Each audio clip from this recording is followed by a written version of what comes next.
2 tahun lebih lah. Tak, memang mantap. Barang jadi.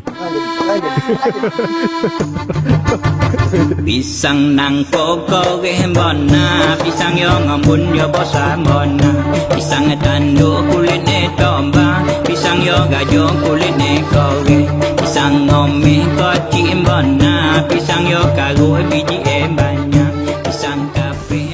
Kawasan ni bukan saja pisang, ada juga Abang Zaini ni tanam durian, nenas. Nenas tu pun baru sulam lah.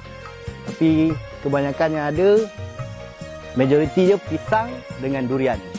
Semua dah sembuh Power Grow. Dah berapa musim lah? Dah berapa kali masuk kawasan ni? 7-8 kali dah. 7-8 kali lah. Lebih dah tadi. Lebih dalam masa 2 tahun kawasan ni baru buka 2 tahun lebih bang. 2 tahun lebih. Tengok dapat hasil sampai generasi ketiga punya buah pun masih lagi grade A. Tengok ni pokok ni. Mantap. Pisang ni yang ni pisang ni Pisang ni kita tengok ini. Ini dah generasi dia ketiga keempat dah ni.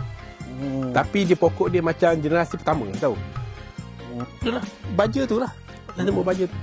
Dia jadi macam generasi, patutnya pisang nangka ni dia dah terbantuk dah. Dia dah First generasi pertama okey kan? Pertama okey, kedua tu dia dah BC dah. Buah dia BC dah. Tapi ni dia jadi macam generasi pertama lagi. Contoh saya cakap pisang ni lah. Ini dah pokok nombor 2 ni. Pokok, tapi buah dia ni terik lagi tau.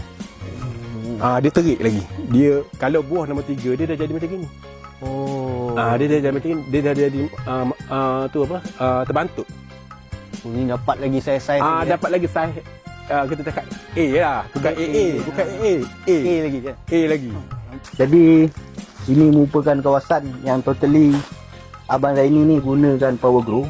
Bukti yang nyata bukan tipu punya.